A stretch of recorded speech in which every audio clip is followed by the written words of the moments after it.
everybody. Happy Friday evening to you. Welcome aboard. Thank you for showing up tonight and the Jiminy Flip It show. I'm your host, Jiminy Flip It. Hope everybody had a good week. Apologies again for Monday. We had some stuff going on with my dad, so I wasn't able to get on the chat show, but hopefully we have a nice evening planned. No major issues going on. I'm a little tired from some baking activities that we've had to do the last couple of days, but outside of that, it is pretty much postcard central here in my basement and in my house. It's been engulfed by postcards. Hey, Bartamania, what's going on, man? Welcome to the show. Thanks for coming in. Hi, Joe. Welcome aboard. Everybody, please just let me know right away if there's any sound issues or anything. StreamYard froze a second ago as my countdown was coming on, which was kind of strange. So I just want to make sure I'm not in the mood for any of that kind of nonsense tonight, you know? I did a Beatles StreamYard last night for hours, and it was working great. Hi, Gary. How are you? Happy Friday. Thank you, sir. And Charles, welcome aboard, Charles. Thanks for coming in. Just if somebody could say, thumbs up, everything sounds good, looks good, I'd appreciate it. All right, Joe says sounds good. Thank you, sir. I appreciate it. Yeah, busy week with postcards. We're to just give everybody a really quick update from last week. We picked it up last week. Everything is out of the binders. 79 binders, whatever it is. All the cards are out of the binders. All the cards are out of their containing sleeves, like the photo sleeves that the postcards were in the binders. Those are all gone. If anybody needs photo sleeves, let me just tell you, I have a bunch. So let me know. They're really good quality. They're in great shape. I should have brought some down. I mean, I could show you what they look like. Let me take a card out. You have an option of a 2. Let me show everybody. You have the option of this guy, which is like a 2. I don't know how good it's going to show up on YouTube, but it's, clear plastic. Holds 2 continental size cards or photos. And then we have the other one, which I'm not going to bother taking the cards out, but you get the drift here. This is a 4-card holder. I have, several hundred of these. If anybody's interested, send me an email, jiminyflipit@gmail.com. Because even though we think we're going to need them, the reality is, as we were piling them up, I'm like, what am I going to use these things? I have postcard sleeves for postcards. We don't have any photos really to, use those things. So if anybody needs them, let me know. Again, just send, excuse me, I lost my thought. I was watching something. Send me an email. Let me know if you're interested in them, and we'll talk. What's up, Audie Mike? How are you? Thank you, sir. I appreciate it. Good to go. Cool. There he is. What's up, man? Hey, Ralph. Sounds good. Okay, cool. Thank you, guys. What's up, Popeye? I mean, that's a slice of heaven. I agree. It's not a bad thing. I'm not complaining. Just giving a status, a State of the Union. So we got everything out of these sleeves, except for the ones I just showed you, but that's a separate story. The postcards are out of the sleeves. The photo albums. Photo albums have been trashed. We throw them out because they were junk. Not worth keeping anyway. But I do have those containing things if anybody wants them. And then we're in the process of sorting. It's kind of a necessary evil. I know Mark will disagree, but by the way, welcome. If you're watching, Mark, thank you again. Mark is a funny guy. Mark sent me a little private note, which is really funny. Which when he comes in, if he comes in, I'll ask him if it's okay to share with the group. But I thought it was pretty hysterical. I got a little love note from SM Postcards in the mail yesterday. Artie's a big fan. Who isn't a big fan of Popeye's Whatnots? It's he's launched 100 careers, has Popeye. Yeah, that's the status basically. So we're in the sorting phase. I have listed. I should give you an exact number, but I don't have it handy. I don't know, 100, 150 or so from this huge thing so far. I'm tempted. I mean, of course, I want to get them up, but I really think we need to go through everything first. I've scanned thousands already. Well, that's good. So I have lots of stuff ready in the pipeline to get listed. I did list, 100 or so real photos. I wanted to get those up kind of quickly, see what happens with that. But that's pretty much it. We're in a sorting phase. We're in a once sorted, organize them. I picked up a different style box that I also wanted to show everybody if we have one handy. Nothing like preparation, huh, folks? Because sometimes I think of stuff spur of the moment. Well, you know how everybody talks about those white boxes for postcards, right? Those long white boxes, very popular. Holds 800 or so, sleeved 700, whatever the numbers are. They're cool. Everybody knows about the Sterilite shoebox style thing. I have those. Miss Flippit, being the thrifty lass that she is, says, do we really need the white ones? I said, no, we don't need them. They're just kind of cool. Is there anything else you can find? So she goes on Amazon and finds boxes. I got to find, here, I'll show you. Hold on. Hold, please.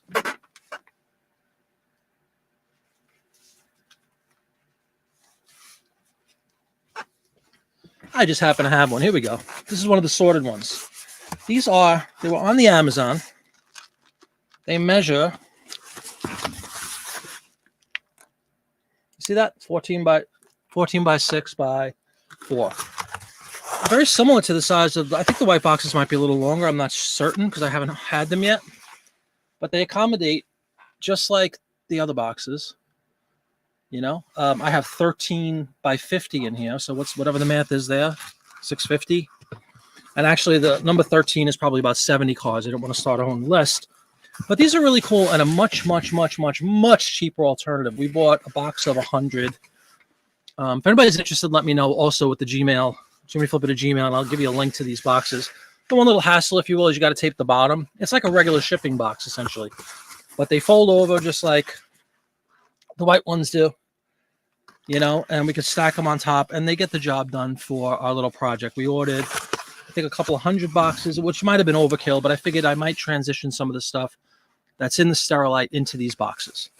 So when it does that, that's one of the rare completed boxes, 650 to 700 cards in that one. What's up, Purple Stalker? How you doing? Welcome to the show. And Connie is here. Good evening to you, ma'am. Welcome to the show. And Postcard Guy is here. Welcome, welcome, welcome. It's like, you know, you start talking postcards on the internet and all of a sudden everybody comes in. I love it. All the postcard people. So that's really it. You know, I don't want to beat a dead horse, but I got a big stash of postcards. We're in the process of processing them. And things are going pretty cool. I like them. I like the organization that we're doing. I like the fact that it's more controlled than I initially thought. I like the fact that they were all nice and neat in binders. I think that made life a little bit easier for us. Mrs. Flippit, again, kudos with her innate organization skills. She's really good at this stuff, as I've said 1,000 times, you know, organizing stuff. So she's the one that found those boxes. They're cool. They're, you know, they're a little bit cheaper than, a lot cheaper actually than the white ones. And nothing against the white boxes. I wanted the white boxes, but in the interest of saving a buck, we went with these regular cardboard on Amazon. Again, if anybody's interested, I'll give you a link to what we bought. I'd like to tell you what the price was, just so you have a sense. Go into my orders. And these came pretty quickly too, in a couple of days. All right, I got how many did we get? It was $19.99, call it $20, 80 cents per, for a pack of 25. So that's your math. It weighed 8 pounds altogether. So I got 25 of these boxes for less than $1 each, 80 cents each, which is your cost. Pretty cool. It's just regular cardboard like you would get any other kind of shipping box. It's very similar in thickness and all to an eBay box that you would get, for instance, from, you know, for having a store. So that's your price. Really cool. It's called Pratt, P-R-A-T-T, recycled corrugated cardboard, single wall standard long box. But again, I'll give everybody a link if you're interested. But it's 14 by 6 by 4, perfect for the standard size. It won't fit the Continentals, and we do have some Continentals. We have lots of Continentals, not tons, thank goodness, but we have lots of, you know, enough. A nice fair share of just about everything that I'm familiar with so far.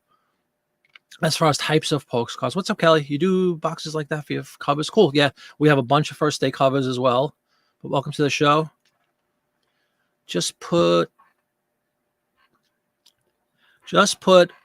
all the cards, I guess, from this buy in new boxes. That way you know it's from that buy. Exactly. That's actually a great point. Yeah, man. That's exactly why we bought these different boxes, to kind of separate them from my Sterilite, which is the first couple of thousand that we listed just before I got this haul. But that was actually the thought process. Yeah, we wanted something to separate it and keep it instantly identifiable, kind of.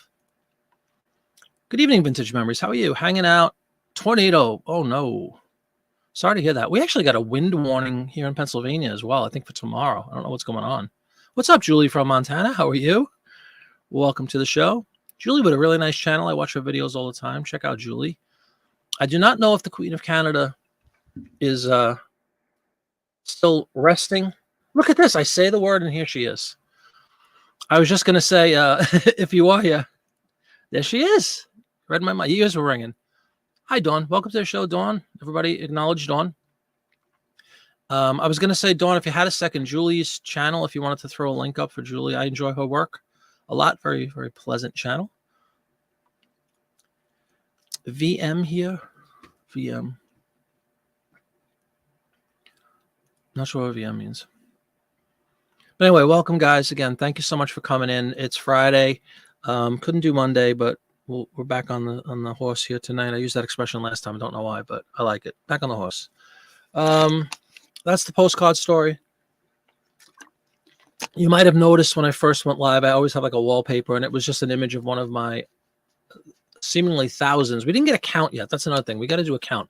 As we're putting them in the boxes, you know, I have my little, my normal inventory system. I've just, instead of going A, B, C, D, this one is called BH, very creative, for big haul. So we have BH1, BH2, BH3, whatever, or BHA, BHB, and then 1 to 12 or 1 to 13, whatever fits in. Oh, there we go. There we go. We got links going.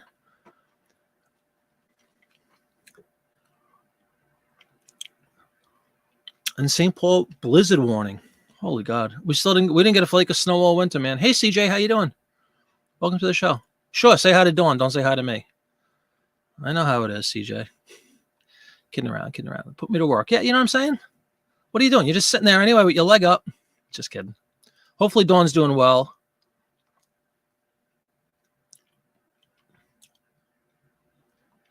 VMB Vintage Memories. There you go. My God. I mean, there's so many. We could have a PP. We could have JN. There you go, Julie Norman. Yeah. You're very welcome. Thanks for the content you do. So everybody go check out Julie if you haven't already. I enjoy her stuff. Yeah, exactly. You know, Dawn. Poor girl is laid up, but recovering a little bit every day. And the good news, Dawn, I know it's hard to think about this now, but it's fixed. You know what I mean?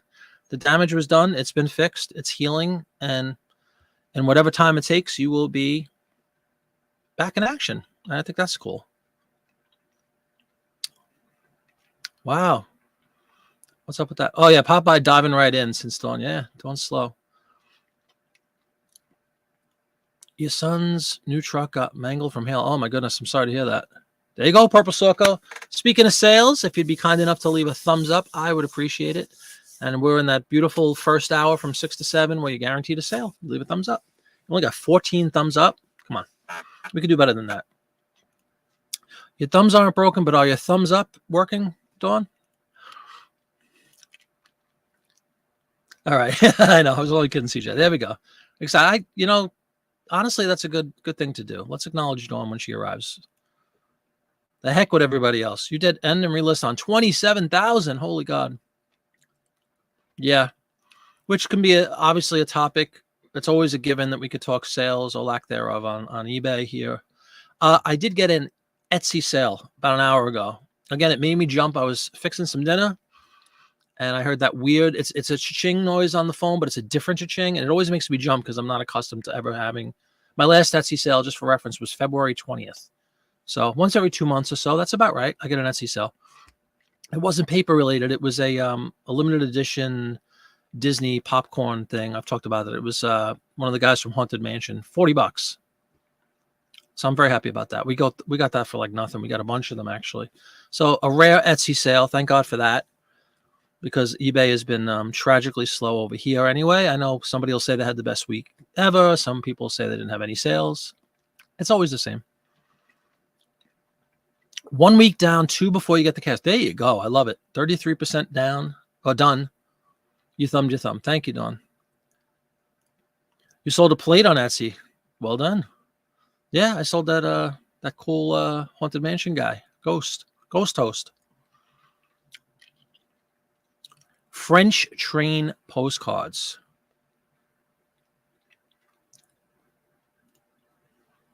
He's got Disney trivia going. No, not right now. I can't. I don't know why. I could look it up, but I'm not going to do that. It's the guy who goes. Actually, I might even show you this. Why don't I show you? Let's brag a little bit. Actually, I still have a listing on eBay. We have a bunch of them. I cross-posted it to Etsy. Haunted Mansion. What was this guy's name? He sold, and these are brand new, unused. Professor Phineas is who I sold today for $40. And for anybody who might be interested, let's fire up Professor Phineas. Yeah, Phineas is who sold today, John. Present, share, window. Where is Phineas? Chrome tab. There we go. This is what I just sold over on Etsy. Pretty cool. Pretty cool. Still in the shrink, like unopened. We got a bunch of these a couple years ago on a trip down yonder to Disney World. Oh, I also a new feature here on StreamYard. You see how my picture's in the corner and I have a screen, right? And normally it's like this. Well, they give you the option now where you can edit this and put this picture where you want. So I created a new one where I go to the right side. I like being on the right side a little bit better. It usually provides more screen availability. So that's pretty cool. So anyway, $40 over on Etsy, and still have them up on, let's go back to full. Still have it up on eBay as well. We have several of them.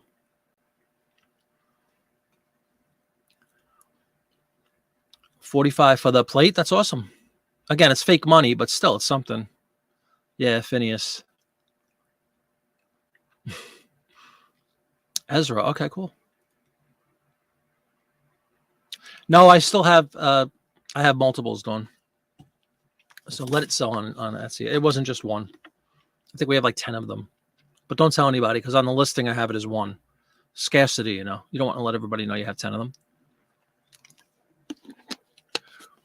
So there was my big Etsy sale for the month, on the last day of the month. Wonderful. I'm down to like 60 listings live on Etsy or something like that. And let me get rid of this really quick. There he is. What's up, Mark? I got your love note, as I called it. That was very funny. I wanted to know if I could show off your comedic genius. What's up, Peddling Profits? But great to see you, Mark. Thanks for coming in.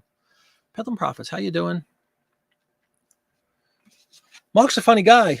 He really is. He's a funny guy. Generous guy, too. You say, sure. All right. Well, here's what I get in the mail, right? In, of course, one of the postcard envelopes. And I'm like, why did I get a postcard? So here's what Mark sends me.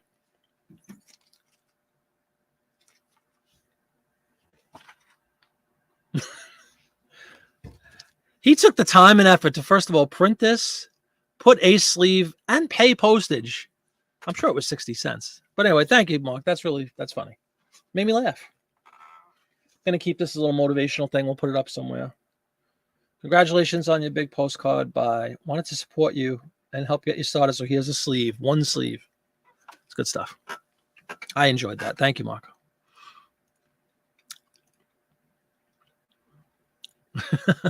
And succeed more often than not. Mark had a nice video today with his, was it month of March, I guess, or month of February? Maybe it was month of February. Month in review as far as standard envelope, statistics, percentages of successful delivery versus failed delivery, and stuff like that. I think Mark does that every month. It's really good stuff. What's up, Steve? Here I am, fresh from a postcard show. How did it go? Tell us about it, man.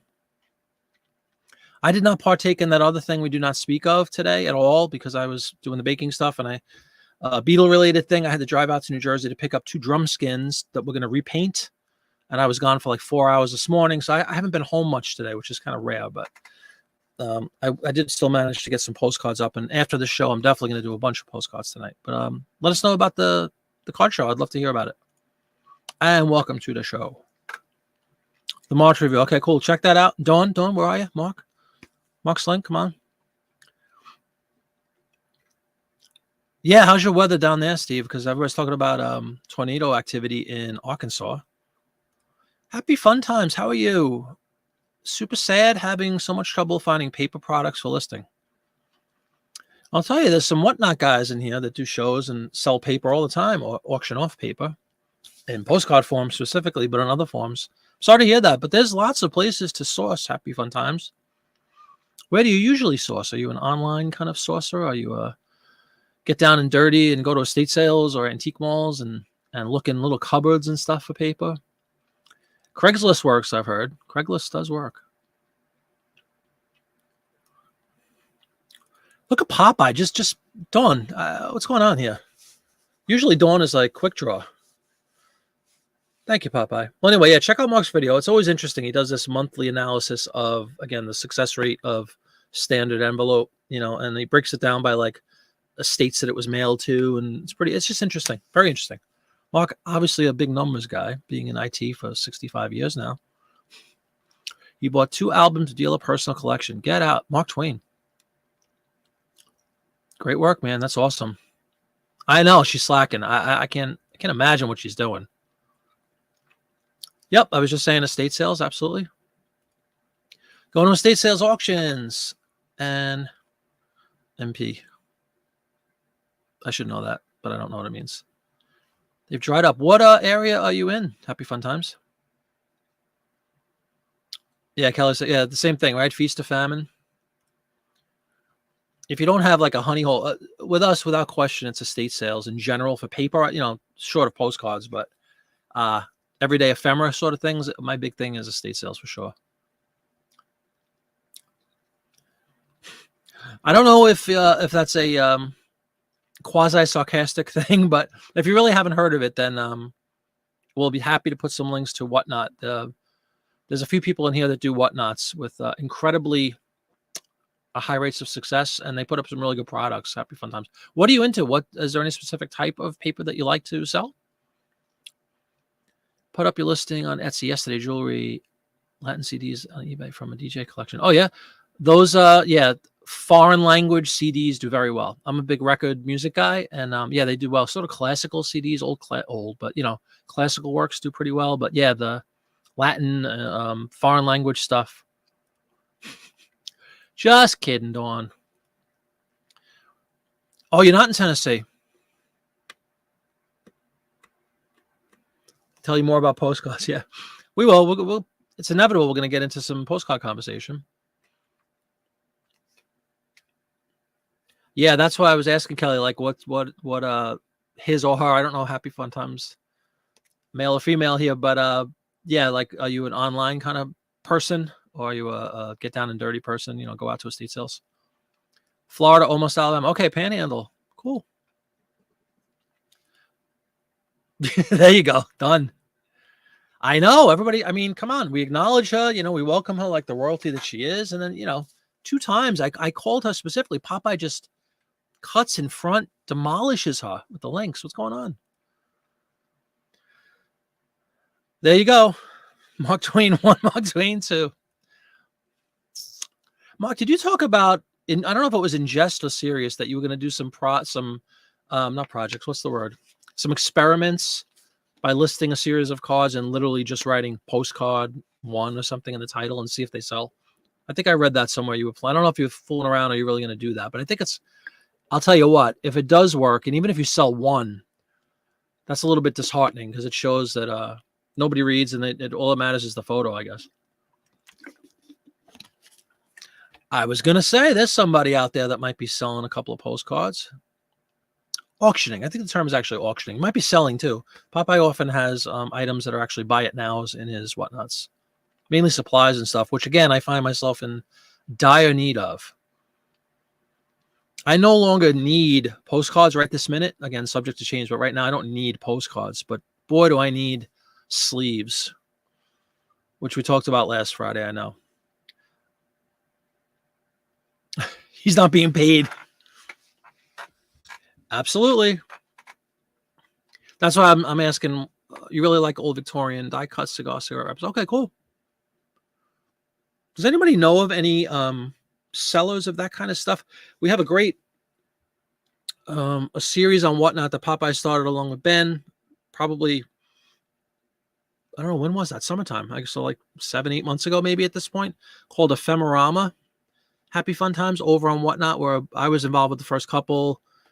Several people here were involved, and it's basically an all ephemera event with I don't know what, 5, 6, 7 different auctioneers over on Whatnot, and the shows would kind of roll into each other, and we all cross promoted the shows, and it's a wonderful opportunity to pick up ephemera, more in the line of stuff you like. It's not all about postcards, believe it or not. I know it's shocking information, but you could find a lot of ephemera dealers over on Whatnot. So if you really haven't gotten into it, I highly recommend. I used to have a link below. I don't know if I still have my link below, but I had a link where you can get if anybody has that link, throw it in there. You can get $10 for free to use, like a $10 credit that's immediate. Happy Fun Times, and you can use that for $10. You'd be surprised what you can get on Whatnot for $10. Maybe not in Popeye's auctions, but most other people for $10 you can get some stuff.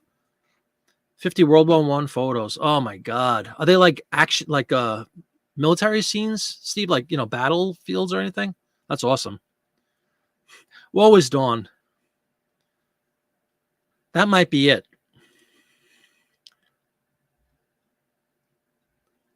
You had the feed playing 20 seconds behind. What's up with that? A little refresh action. Postcard one. Do you seriously? You're going to do that? That's obviously a video. Popeye cracking up. First hold to the light. I haven't seen one yet. Maybe we have one. Needless to say, I haven't been through all the cards yet. Maybe we'll come across one. Mark's Legendary. What was the price on that one? 1,200? 1,200? 1,900? I forgot. But that's another video if you want to check out Mark's channel one more time. That's pretty cool. $5. I think so, Kelly. Yeah, Papergoy is on, another friend of the channel from $1 Million Peddlers. He's on Whatnot. Definitely recommend getting on Whatnot. Happy Fun Times. Especially if you having a little bit of a dry spell. We're trying to pick up some items. Great opportunity. It's an auction environment. It's an online auction. You set up an account. You get started. If you join one of those links, you could usually get a free $10. But even if you don't get the free $10, it's definitely well worth it. And then you can search. It's pretty user-friendly, at least I think it is. You can search around and look for topics you're interested in, like ephemera. There's an ephemera category now, which didn't exist previously. And have some fun. There's a lot of really cool sellers out there. Personally, not that I'm biased or anything, I think that our group, ephemera people, pretty up and up, really good auctioneers for those shows. I can't speak to everything. I also used to sell records on Whatnot a little bit, which was a little more competitive and kind of a rowdy crowd, depending on the room you go to. But the paper people in general, really friendly, usually have very good stuff. There's no doubt that you are going to most likely encounter a whole bunch of people in the room that are resellers as well. That's the one thing about Whatnot. And maybe it'll just stay this way, and that's fine. But I don't know what the numbers are. Mark could do a spreadsheet about this too, but 80%, if not more, probably more than that, of the people that are in these auctions are just other resellers looking to pick up inventory. And it's a great opportunity. It's a great place to do so. So I definitely recommend doing it if you haven't. Just made a Whatnot account. That's great. Good luck. And if you have any questions, just, you could ask in the group here. Everybody's pretty well versed. Most of the people in here are pretty frequent flyers when it comes to Whatnot, whether they do auctions on Whatnot or attend. I think all of us have attended multiple auctions.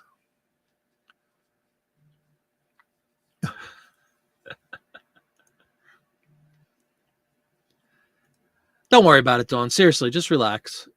I feel bad. Well, I'm fooling around, of course. Don't go nuts sending links out. Popeye's got it. I got to pay the big man a couple. Yeah. I definitely get it. Military scenes, ruin journal. That's outrageously cool, Steve. I would love to see some. If you could post some of those in someplace, I would just be interested in seeing the photos. I think you'll do amazingly well with those. Oh, don't even bring up the T word. What are you doing?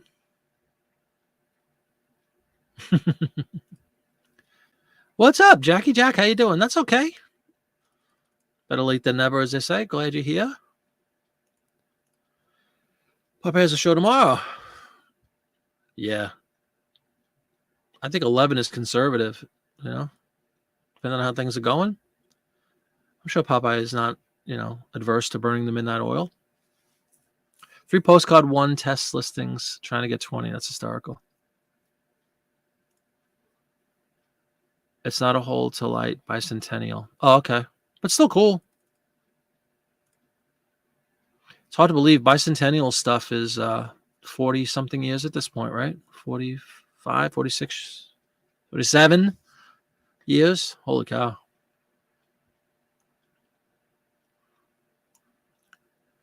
But back to Whatnot, happy fun times. I'm glad you created an account. Hopefully, again, if you have any questions, a great opportunity now while we have the show going. You have a lot of people in here that can help you out. Friendly folk, I tell you, friendly folk. What's up, RD Shorts? How are you? Any tips on identifying railroad wreck photo from early 1900s? Google Lens is my new friend, as everybody talks about. Worth Point.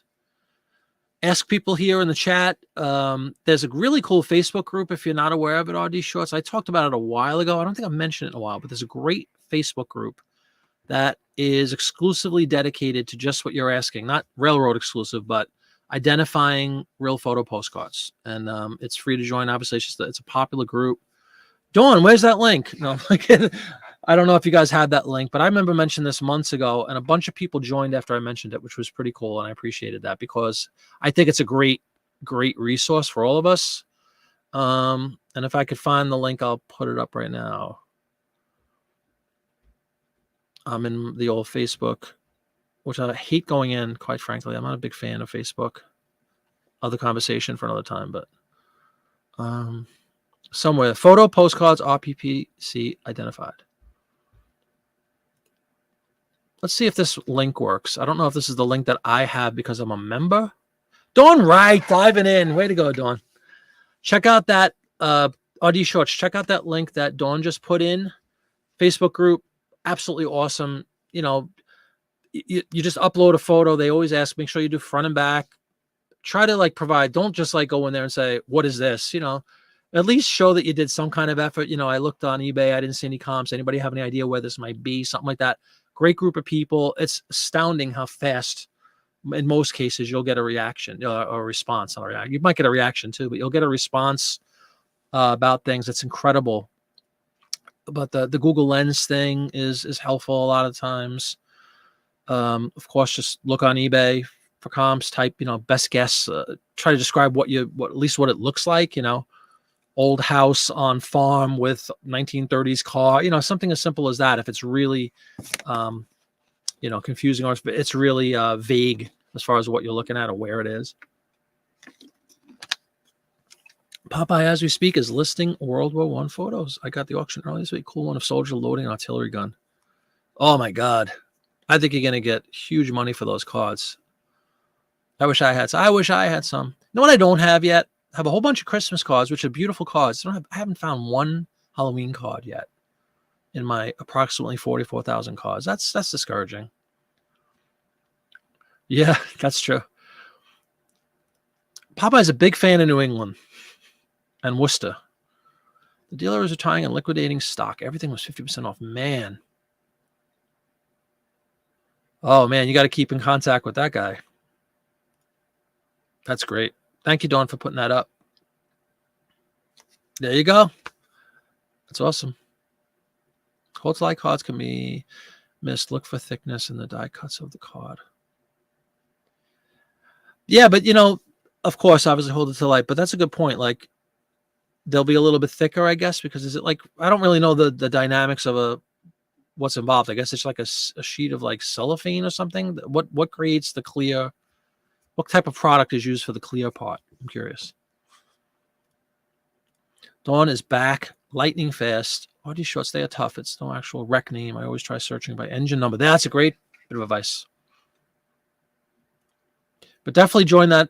At a minimum, everybody here should be, if you're not in that group, and this is not a paid endorsement either, trust me, but that photo identification group that Dawn put the link to is fantastic.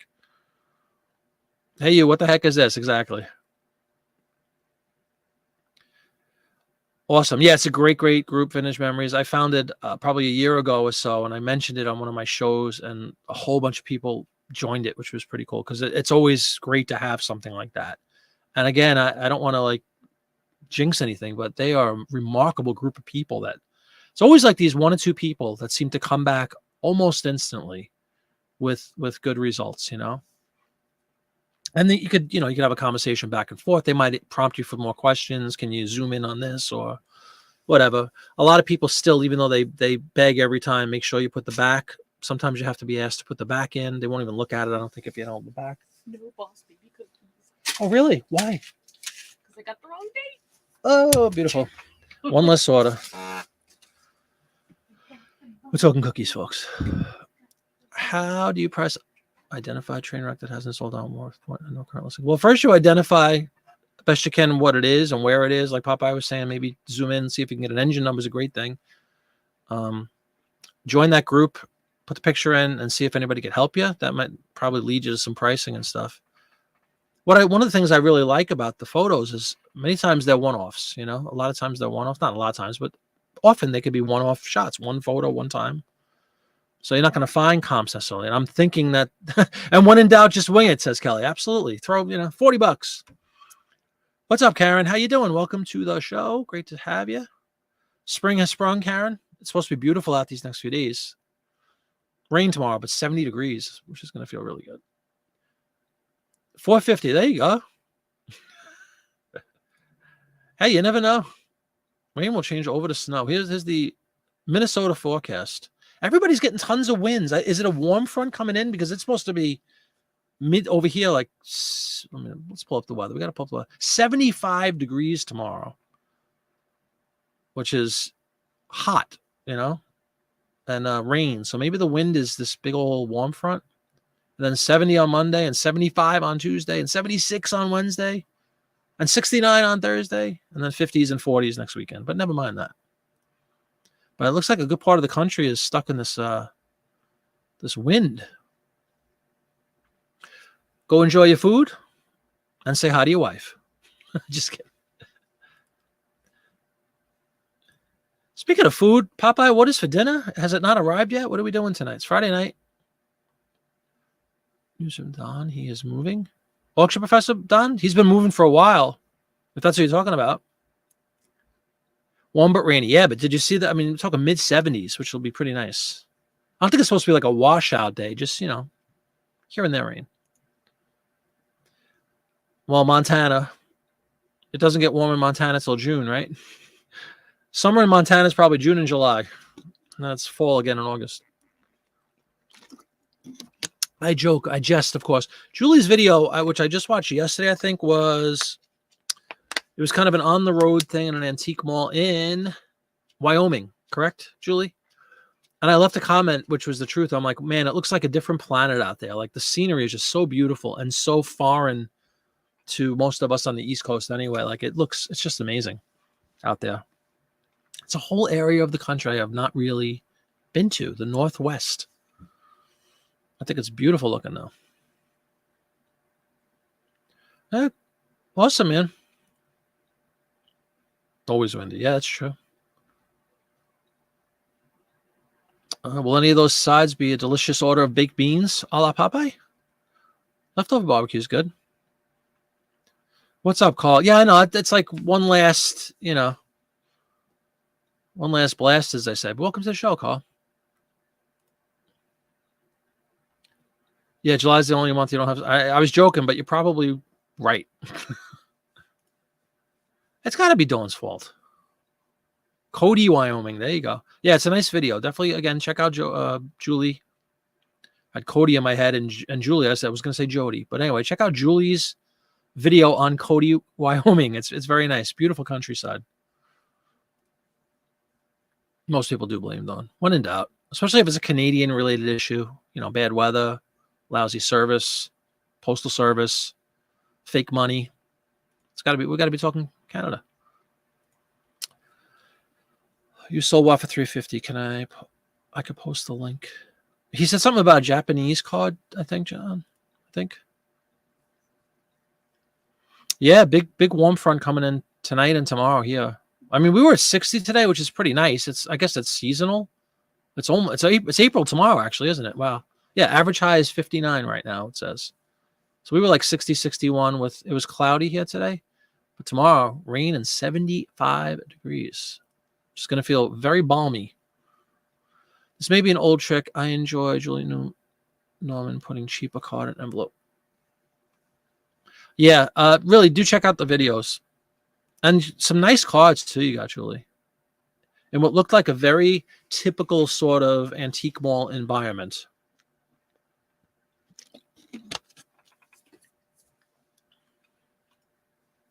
Carl Todd and all. That's all.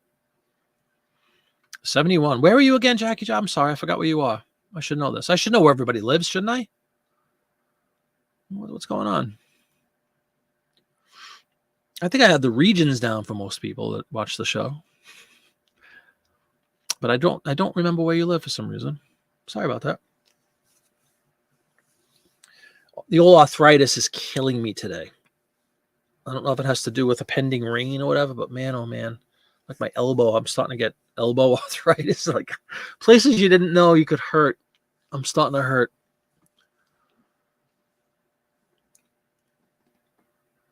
Yeah, the birthday. And, oh yes, and happy belated again to Julie's birthday. Mentioned customers seem to appreciate an extra, though not many comment on it.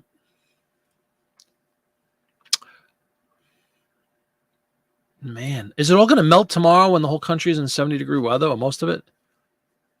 The Alpo is getting cold. No problem, man. And thank you again, Mark at SM Postcards, for the comic relief section of tonight's program. But that, you know, even though it's funny, it's still generous. The man sent me a free. He knows I need these things. Now I need one less than I needed yesterday. So thank you very much, Mark. Have a good weekend. Check out Mark at SM Postcards on YouTube. And enjoy. Postcard guy who's down in Sarasota, always where it's always beautiful. Good for you, man. I know you paid your dues in Jersey forever, so I definitely get it. I lived in Florida for 5 or 6 years, and so I know how it is. And you get spoiled quickly. That's what's the funny thing. You could live in the North for 45 years or so, move somewhere warm for a couple, come back, and it's like you instantly adapt. Your blood, I guess you just get acclimated to that warmer weather. It's crazy. My poor father, who now lives with us, he lived in Florida for like 15 years after retiring. After 40 years on a railroad in New York, born and bred his whole life. And now he's freezing. When it's 75 degrees, he's cold because he's so used to Florida. And he's been here 4 years already with us. My right elbow is killing me, Julie Norman. I don't know why. Just saying. Yeah, the warmth is coming. It is spring. I mean, we're 10 days into spring at this point, so no more snow. Even though I had no snow anyway, but for the rest of you guys, no more snow. Oh my God, food time. Everybody's eating. What am I doing? I'm sitting here drinking Deer Park water. I don't know why the elbow is suddenly killing me. 60 years in Jersey. That's what I'm saying. You paid the dues. So enjoy. What else do we got? I'm going to put the link. Is anybody interested in checking out these boxes that I bought? I'm going to put a link in it. I just realized that you don't have to email. I'll put a link in here. If anybody, this isn't a paid link or anything. It's just a box alternative to the white box. I just threw it into the chat. So check that out if you're interested. I mean, it's 80 cents a box. So we had a bunch. We got like 200 of them, but a pack of 25 of these is only $20. Works out to 80 cents. And free shipping for Prime members, which we are Prime members. Great deal, That is just a thing we found. And again, kudos to Mrs. Flippett for finding it. I did not find it. She found it. We did the measurements. We made sure that it would fit, and they fit perfectly, snugly. Gets the job done. You can stack them just like you would the white boxes. And I'm not saying don't get the white boxes. It's just a much cheaper alternative if you're budget conscious when it comes to storage and shipping. And who isn't these days, right? And once we have all those boxes filled, we'll do a full review on the box. Make sure that they are strong enough. And I'm not going to pile too many up high, but even if it's just 2 or 3 at the most, it should be good. I like the fact that they close and all. The only pain in the neck, just like any other shipping boxes, you have to tape them, like tape the bottom. So that's the postcard story for tonight. I did bill this as a listing show. You've been enjoying listing postcards. It's great to do while listening to shows. Absolutely. I love doing that too. Speaking of which, I billed this as a listing show, probably for print ads. But in my rush to get to the show tonight, I didn't really scan any print ads. I had like 3 or 4 left that I didn't list yet from weeks ago. But I do have thousands of postcards to list. These World's Fair postcards, my God, I listed, I think, all the photos that we got from them, which was like over 100 of them. Pretty cool.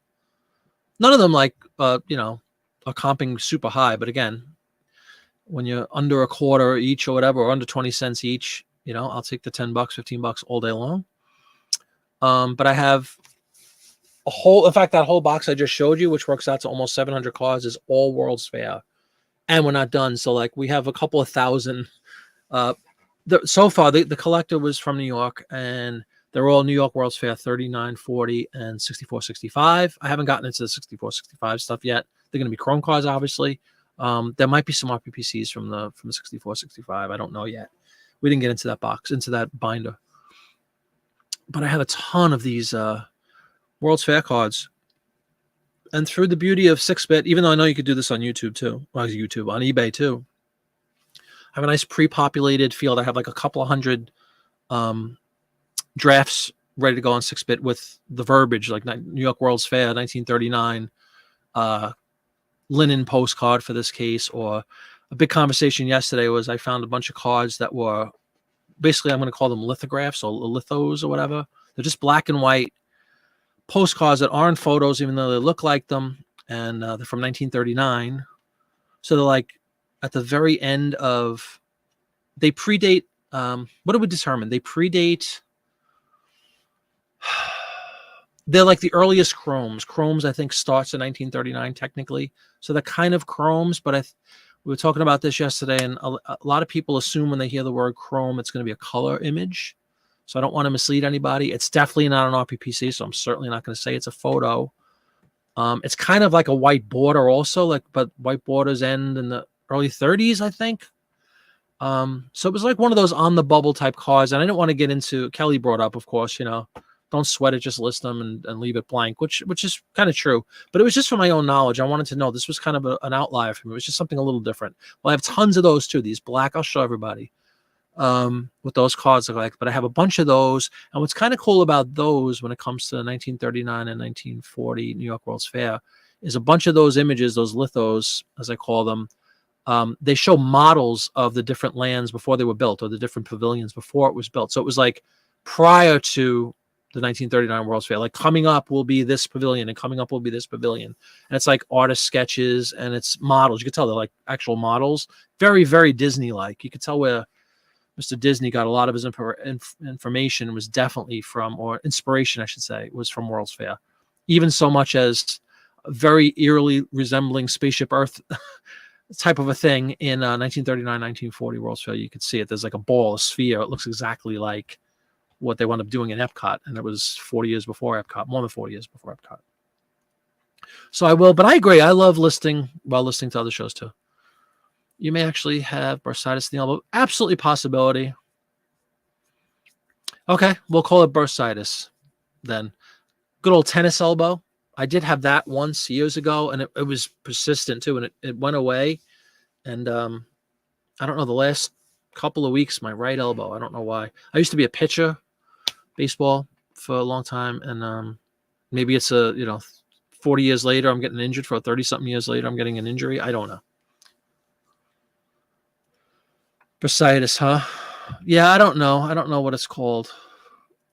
Pain. That's what it's called. What's up, Leland? How you doing? Greetings to you. Welcome aboard. Why aren't I worried that if I list too many, that I will flood the market? Because I'm not. I don't think I have that many. There's so many out there. I'm not looking right now, but just go type 1939 World's Fair postcards and see how many are out there. I'm not worried about that. If I had 1 million of them, you get bursitis in your left elbow once a year. Once a year, that's strange. Yeah, seasonal thing. Lithos. Yeah, that's the term I wound up using. Exactly, man. Yeah, I just put litho in that series of those black ones that we were talking about yesterday. Since you've been listing these postcards, you're pleasantly surprised to see the interest in holiday cards. Yes. And again, that's one of those things I haven't really dove into yet, is the greeting card kind of thing. But in this haul that I picked up, there's a bunch of really, really nice looking Christmas cards. I didn't get into them yet. Mrs. Flippett did separate them, which is great. So I have a whole tub filled with all Christmas. I don't know if there's any famous artist sign ones or anything yet, but they look nice. At first gander, they look really nice. I'll definitely get into them because I know Christmas and Halloween. I think does Halloween actually beat out Christmas when it comes to postcards? I'm not sure. I know Halloween is insanely popular when it comes to postcards and most stuff. Those are the two things. I don't care what month it is we're about to hit April. You can get your Halloween cards up. They'll sell. You can get your Christmas stuff up 365 days a year. And they will always sell and always be popular. You don't play tennis. You get drummer's elbow. Yeah. I get guitar shoulder, if you know what that is, Jackie Jack. In fact, I'm not even kidding. That hurts. We did a show on Sunday night. It's a 3-hour show, and my neck still hurts from the weight of the guitar. Oh, these things. I don't want to come off as a whiner here. My goodness, but just things that happen. The inflamed bursa sac. Ye old inflamed bursa sac has burst. May need antibiotics. Otherwise, left-handed for a week and the rest of the elbow. Dear God Almighty, I hope you're okay. Think you're going to collect one type of card for fun? Oh yeah, just to do it.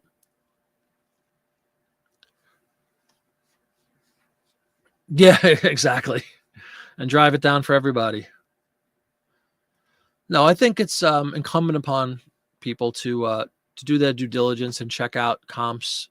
I mean, I understand it's capitalism, and if you want to undercut by $1 or something to try to get a competitive edge, so be it. Unfortunately, not anybody could do to stop that. But at the same time, yeah, you don't want to be the idiot that. I mean, I don't know who it is. I don't know. You guys might know who it is. I don't know who it is, but there's somebody out there that's notorious for like every single postcard is $10 or something. No matter what it is, it's $9.99. Whether it's a $100 value card or a 50-cent value card, he's got $10 and everything, and that kind of dumbs down the entire industry. Back in a few, probably dinner. Hopefully Dawn can keep up. I don't know. Enjoy your dinner, man. You don't listen to anything for under 15. Cool. Yeah, it's a good thing to do. A little wiggle room. Yep, dinner. Enjoy. Yes. Yeah, but no, I'm not worried about flooding any markets, honestly. I'm not in any position to be flooding markets. I mean, it's some postcards. It's not a huge amount like some people have gotten. But it is a start, and that's the most exciting thing to me. Is it kind of gives me an opportunity to have a solid collection. That's all.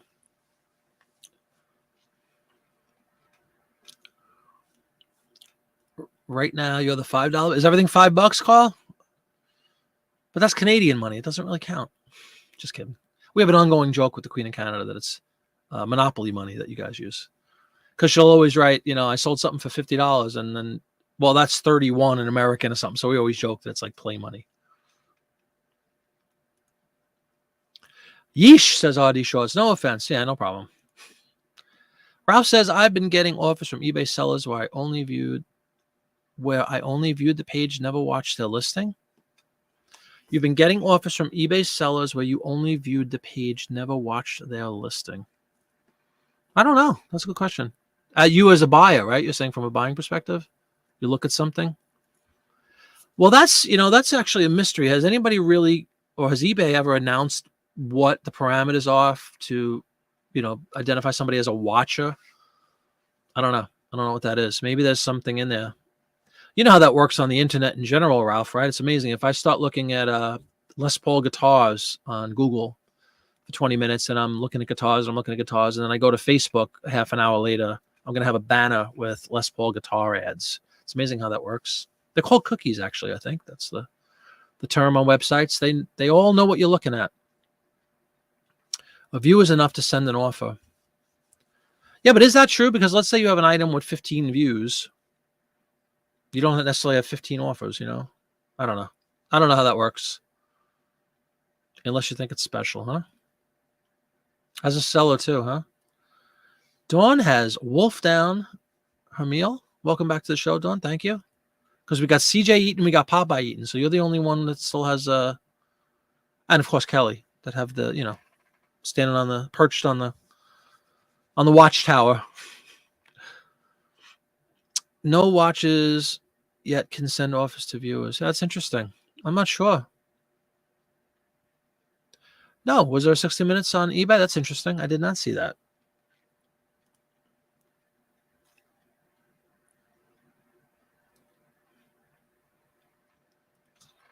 Joe sold a postcard. Congratulations, man. And please, everybody, if you have an opportunity, leave a thumbs up. I would greatly appreciate it if you haven't done so already. If you have, thank you for doing so. But we got 4 minutes in this first hour, so get your likes in, get your thumbs up in. Occasionally you see that. And it's interesting. I don't know if you're talking about the same thing. I might just be misreading it. But I've heard tale of sometimes you could send an offer out and the view says 0. Is that what you mean? Like if you look in the views, it says 0, and you can still send an offer. I don't know. Again, I don't know. You schedule a show last night on Whatnot and mix 12 p.m. with AM. Well, that kind of awful. All right, CJ is always on God. Thank you. He can multitask. Appreciate it, CJ. How would you send an offer to a viewer? Yeah, that's what I'm saying. How does it get identified?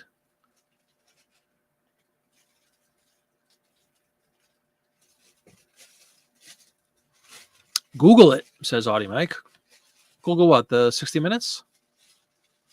AP posted the 60 Minutes episode. Oh, really?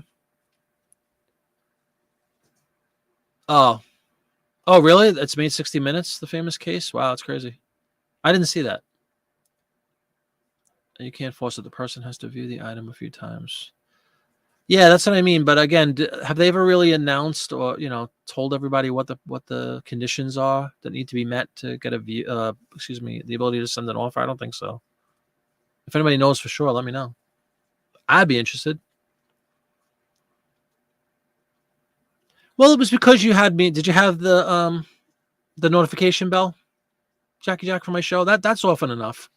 Just having that notification icon set so that you are notified. What is it, 30 minutes, I think, before somebody goes on, you get a little pop-up that says so-and-so is going on in 30 minutes. That's usually, that's good enough. Dawn says, if there's an offer available, you send it the same way you send an offer to a watcher. What plan do I have? It's called Home and Hobby, I think, Audie Shorts. Home and Hobby Edition, or Hobby and Home. I don't know if it's transposed, which has been great for me. I don't even know what the next level up is and what the perks of getting the next level, but I've had absolutely no issues. I really do like 6-bit a lot. I know I've mentioned that, but I do. I love it. Love the program. No, again, knock on wood, no issues whatsoever. I did a full story fresh pretty recently. I don't know, I guess last weekend, almost a week already, because I hadn't done it in a while. And I think you could just update it, but I did like a full one. It took, a couple of hours. And somebody like Kelly's case, 40,000 listings. It's going to take many hours, I would imagine, but it's definitely time well spent to back up. I love the backup functionality for 6-bit. I love that it saves all your photos, so it saves all your listings. So if eBay goes kaput one day, not that any of us anticipate that, but God forbid it does, you don't lose everything and all that hard work you put in. So you now have your listings saved. Major benefit. And that's not one that I was seeking. My thing was to try to list more quickly. And again, Kelly was cool and he helped me set it up initially. And I heard Popeye talking about it for several years, I think, about, singing the praises of that thing, especially for postcards. And being I was new to postcards, I'm like, oh, it's a quicker way to list. I love it. And kind of at the same point, almost exactly when I did that you get a free month on a full functioning free month on 6-bit too, by the way. It's really a nice offer. They don't give you you can only do so many listings. It's a full function. And you get like premium level support or bronze or whatever the color of the metal is. You get like top tier support during that month too. But I really enjoy it. I enjoyed it. And what I was going to say is right on schedule. Like as soon as I did my my month-long free trial, eBay went ahead and zapped me into that new listing tool and took everybody with it that hadn't up to that point. It's been out. I keep saying new. It's probably been out for a year at this point, but I know it was rolled out and it was optional. And I heard a lot of people say once you went in once, they'd keep you. And I resisted because I just don't like the layout. I still don't like the layout. I'm much more accustomed to it now, but I still don't like it. I really preferred that original one. But obviously that's not coming back. So for me, 6-bit is a godsend when it comes to the postcard listing because it has just a layout that I greatly prefer to eBay's current. You can send offer to a watcher out of it. Yeah, I don't know what the viewer thing is. Wouldn't that be cool if you had a different I don't know, a different bucket that you can look in and see who viewed. All right, Julie, go enjoy your dinner, and thanks again for coming in. Go check out Julie, everybody, on YouTube. Yeah, once again, who knows what the real parameters are here, but yeah, I don't know what we're getting with this viewer thing. I think it's all just offers. I mean, unless something's new, I've never seen anything that says viewers. It's just offer to watchers. And the age-old question, at least from my perspective, is, how do you identify a watcher? Like what? Not a watcher. How do you get when it says send offers available? I'm going to look eligible,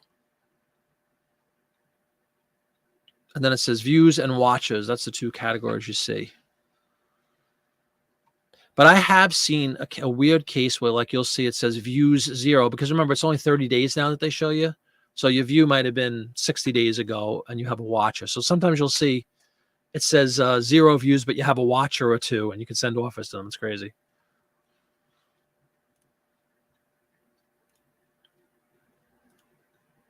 You can 100% send an offer to someone who just viewed an item as long as they viewed it enough for eBay to add them to your send offer list. Yeah, the two things, it says offer and viewer and views and watchers are the two things that are categorized if you go into that section of eBay where you're able to send out an offer.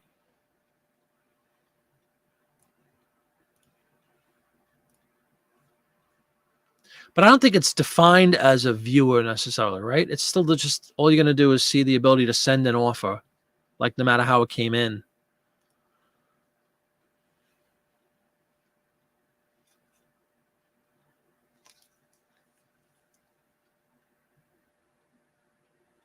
Yeah, exactly. From where it came, who knows? The Alpo was overkill. It's better than raw Alpo. Welcome back, Mark. Nobody wants raw Alpo. Leland, Kelly, sometimes they give you the same option when there are no watches. Yeah, who knows? Exactly. You just send the offers, which is kind of what Queen of Canada just said. She's like, I don't care how it got there. It's an ability to send an offer. Out it goes. Viewers, they clicked on it, and watchers, they put it in their watch list. Yeah, that was always my interpretation, definitely, of watcher. Is, I as a buyer, I do that all the time. I'll watch an item, especially auctions. Like if for me with records, I was watching when I was on my record buying frenzy a couple of months ago. I was watching, 100 different, easily, probably more than 150 items for sale. And I would imagine that threw me into a watcher bucket for whoever was selling those things. What's up, Retro Ryan? How you doing? Always changing the names. What's up, Ryan? Good to see you, man. Welcome to the show. Impressions equals clicks equals views, and views can turn into watches. Yep. Or watches, as they say in the Midwest. To me, views and watches don't pay the bills. Yeah, amen. Yep. Yeah, but you do love that option to send the offers out. It's a big driver of sales. If they ever take that away, it would be a very sad day.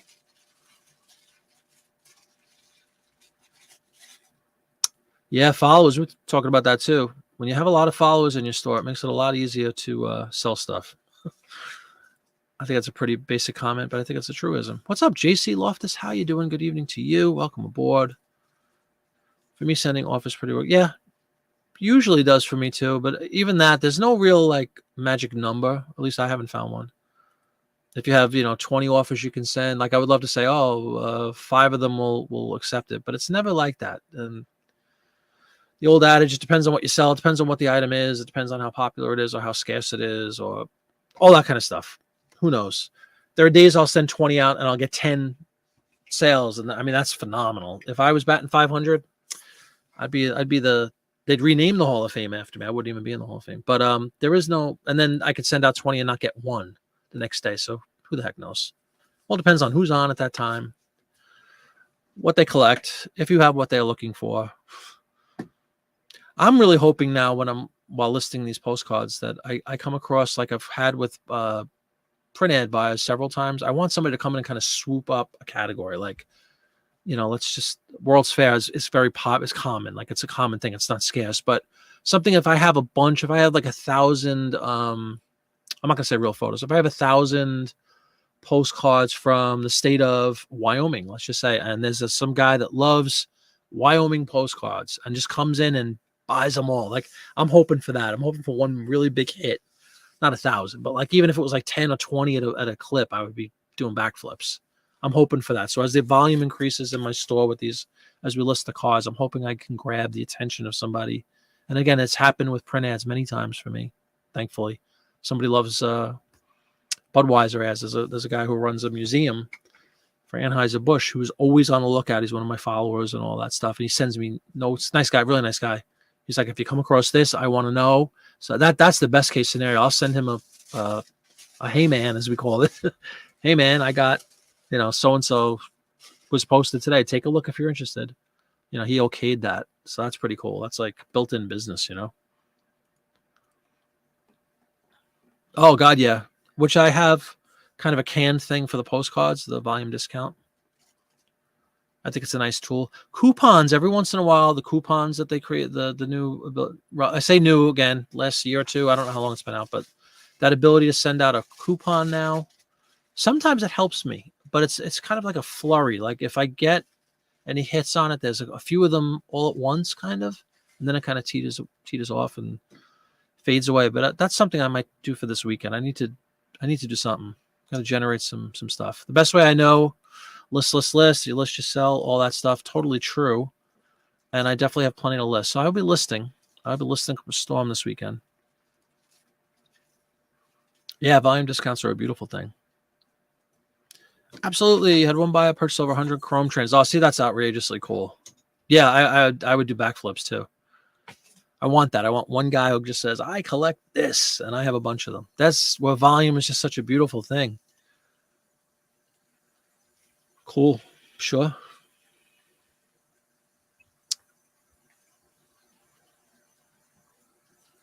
That's a good idea. I have some canned messages too that I send out proactively, especially once you're given.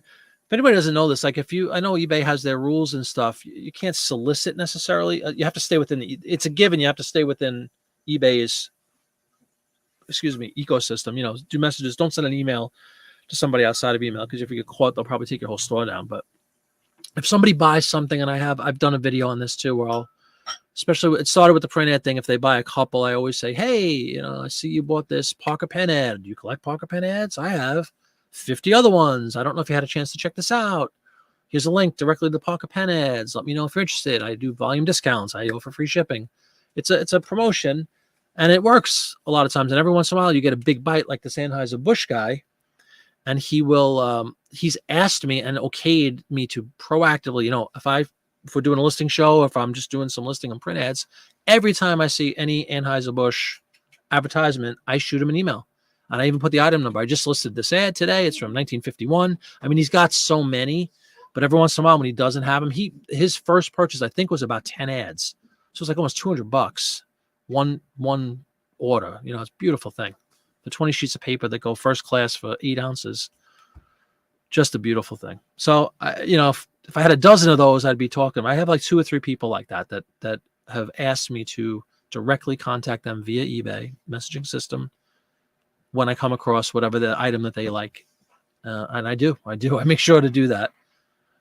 When you don't have a handful, like I think I have 3 or 4 probably people like that and it's only with print ads so far. I used to have a little sticky on my computer tower, which you can't see off screen, but now I just memorized who they are. Excuse me. And I just sent them an email. Hey, I did this one. 6-bit. Can you move items between 2 stores? Like cross post them? I don't know if you can cross post. You could definitely, I know the only 2 sites I know of with 6-bit is Etsy and eBay. I don't know if they do any other sites. So I'm sorry, Jeff. I don't know if you mean cross post or you mean, can you move items between 2 stores, like 2 of your own eBay stores? I don't know what you mean. Please clarify, and hopefully somebody can help you.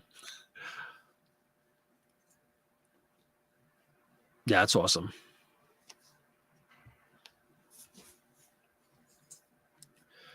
Yeah, I just don't. I try not to do stuff like that. I'm sure it's, how are they ever going to really know that you did that? But I don't think there's any harm in using the messaging system right within eBay. Why even risk it?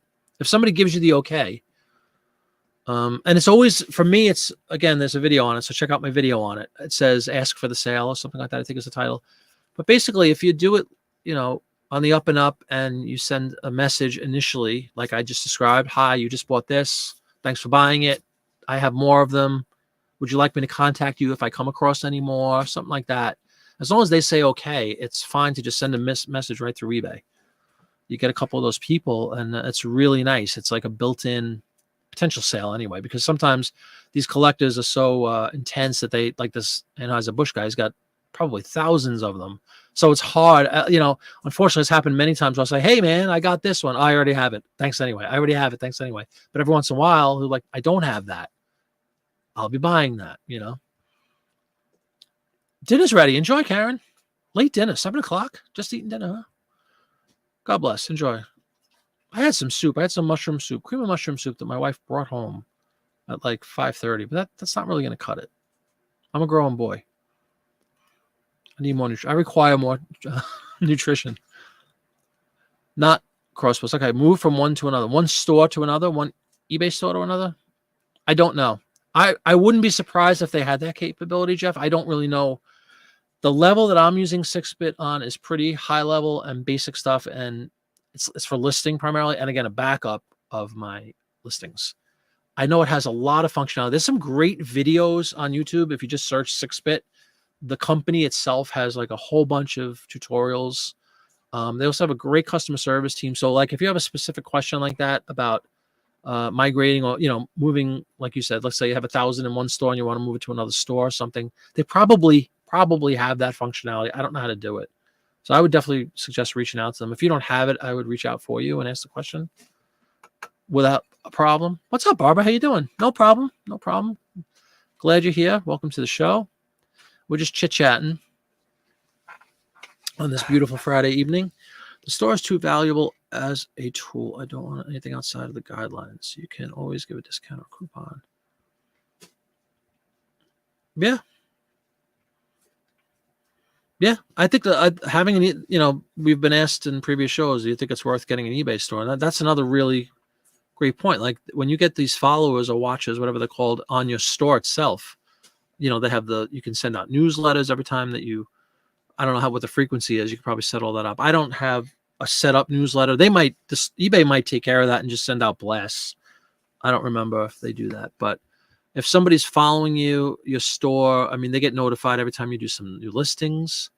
That's basically, it's not free because you're paying a membership. I understand that, but it's one of the perks of having a store that doesn't get mentioned often. But I think that's a pretty nice one. It's like proprietary marketing from eBay that they'll just proactively send out blasts to people that follow you and says, hey, Jiminy Flip It just listed the following 50 items or whatever. Check it out with a link to the store.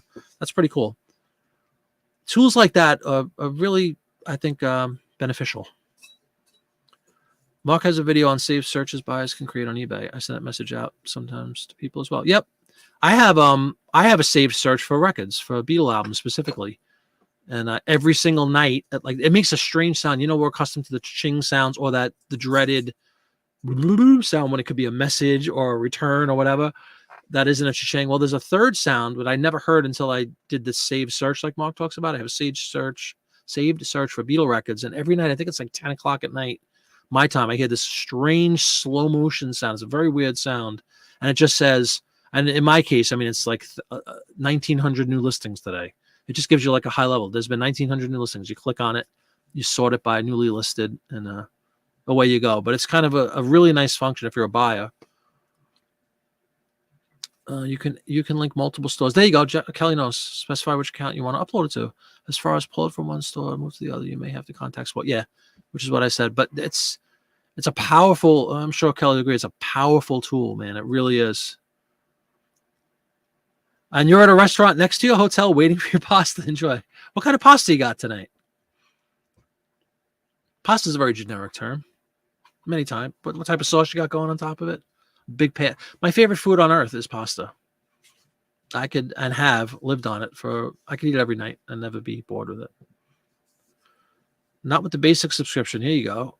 There's another level. You can have multiple stores. Ask Popeye. He has the higher level stuff. There you go. Good advice, Ralph. Popeye's trying to eat some dinner. If we're still on when he comes back, if you want to throw that question out again, feel free to. But I agree with what Kelly said. Worst case scenario, just contact the support team and ask if they can facilitate such a query. Wow, that sounded fancy.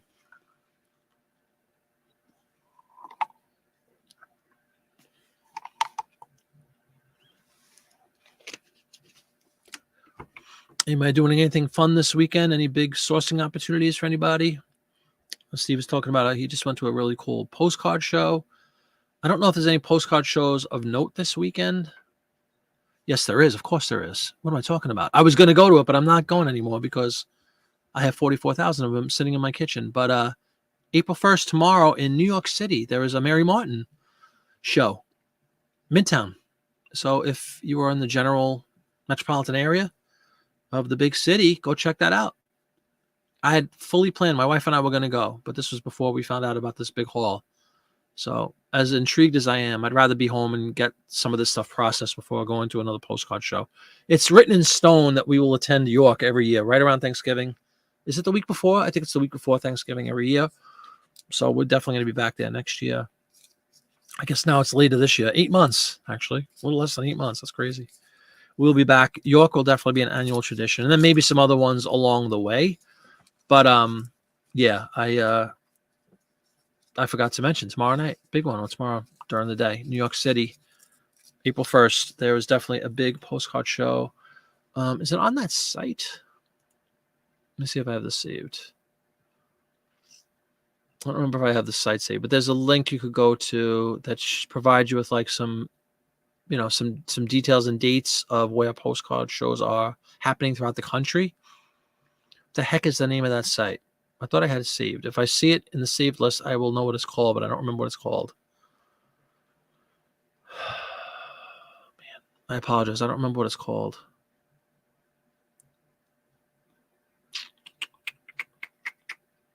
Postcard dot, is it postcard dot something? If anybody knows, please post it. There's a site basically where you could find all of the upcoming postcard shows throughout the country.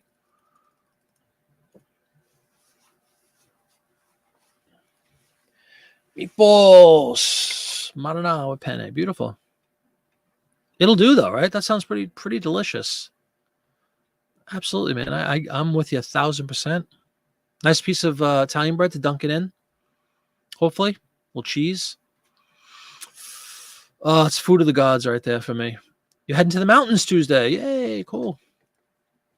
A mysterious hand appears in the background. Did a mysterious hand appear in the background? Yeah, that would be Mrs. Flippett, who's toiling right here. See, that would be the back of an iMac. That's where all the magic is happening back there as we decorate hundreds of cookies for Easter. No, we haven't gotten an official count yet because I thought I said this before, Kelly, but basically we're not going to just count them all blindly. Like as I get them, like we sorted them in big piles now, and then we're going to break down the big piles into smaller piles and put them in the boxes. And then I'm just going to kind of write 650, and we'll count them kind of as that when they get put all in boxes. It was billed as 44,000. We'll see. And I hope I mentioned this last week. I did find out it's not all postcards. There's some, the vast majority is postcards, but there is some other stuff. There's some ephemera in there. We found maps and tickets, which was kind of cool, like to attract famous attractions, tickets. There's some photos. There's some miscellaneous ephemera stuff. All cool though. But the lion's share is absolutely postcards. So we'll see. We'll see if 44,000 is an accurate count. Oh man, 12-hour shifts at the hospital. Sorry about that. Postcard guys hitting the flea market tomorrow. There you go. Oh, that's very cool. You're gonna set up a booth, or you're gonna sell at a postcard show. That's awesome. 422. There you go. I wonder if that show is listed on this site that I can't think of. April 22nd. Next Thursday, a video coming out on our website where a group is transcribing back of postcards for genealogy. Oh, really? That's interesting. Doesn't Connie love the genealogy stuff? I believe, Connie, if you're still watching, aren't you a huge fan of the genealogy stuff? That can be a black hole, as they call it, right? where you just get like so involved.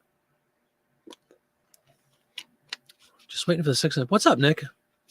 Why are so many people getting snow? Write your congressman about this. We didn't sign up for this. Not much reselling. It's going to be a listing frenzy here. I'm between the cookies here. I still have to bake some more tomorrow, but cookie activities, lots of music playing, and lots of listing of postcards and scanning of postcards. I don't remember. I'll tell you a list. Kelly was asking for numbers. I have like over 5,000 scanned already, which is pretty cool, but it's not hard work to scan them. Dreadful weather, though. Postcard history. There you go, Kelly. Thank you for that. Yeah, check that link out, everybody. It's basically like a calendar of upcoming, I guess, big postcard shows. There's probably a whole bunch that don't even make the website, like smaller ones potentially, but definitely a good resource. And tomorrow again in New York, in Manhattan, I know there's a nice postcard show coming up that we were going to go to until the events of about 10 days ago took place. And it just doesn't seem, it's going to be hard to justify. Yes, and a price on your big haul. Oh, my cost? Yeah, that is coming in a video. Hospital for 12 hours. Because we're all Italian, or at least partially Italian, and because it's great food. Problem is it's 100% carbs, basically, and unless you have a really active metabolism or are just predisposed to being able to burn carbs really quickly, which is kind of what a fast metabolism is. But as you get older and stuff, it just goes straight to your belly. It's awful. And I love it because I could eat it day and night. Like I said, it's my favorite food on earth is the pasta. All different types of pasta, different types of sauces. I love linguine and clam sauce. A big fan of that. I love, you name it. You name it. Because it's filling. that is a good point, too. And relatively cheap. I mean, nothing's cheap anymore, but think about the bang for your buck you get with a box of, ditalene, a box of penne, let's say, like Steve's enjoying. A pound of penne, you could feed, a family of 5 like, easily for $3, $2, plus your sauce and stuff. But it is indeed delicious. But unfortunately, it is virtually, there is no nutrition to be had in pasta. That's a problem. It is just sugar, really, because carbs turn to sugar when you don't burn them. And that's the problem. But it's just eggs and flour, eggs and wheat flour, really. But it is delicious. It's amazing how something so simple could be so good. Exactly, Kelly. That's what I just said. Everyone's Italian. I'm half Italian. And there's a reason for it. If you look up your American history, you see New York, they had a big place. They had a little island where a lot of people used to come over from Europe. And there was a whole Italian wave and there was an Irish wave and they all came to New York. And then some stayed in New York and some spread out to different areas. Minnesota's all Germans, I think, mostly German descent people. So like it's funny how like certain groups migrated to certain sections, and the ones that stayed in New York were Italians and Irish primarily, at least the initial immigrant wave. My grandfather, my mom's dad, who just passed away, well, didn't just, it's been 11 years already, but my grandfather, off the boat, Italian, born and raised in it, not raised, he was 7, but he was born in a town called Bari, B-A-R-I, in Italy, and came over in the early 20s, 1921, I think, something like that, as a 7-year-old, and had my mom and my aunt. So he was an off-the-boat Italian. Yeah, it's unfortunate. An unfortunate byproduct of such a delicious food. Yeah, exactly. Yeah, if you need to pack on the pounds, get yourself some pasta. Siesta Key. Yeah, Marco, I always look forward to Mark's feds.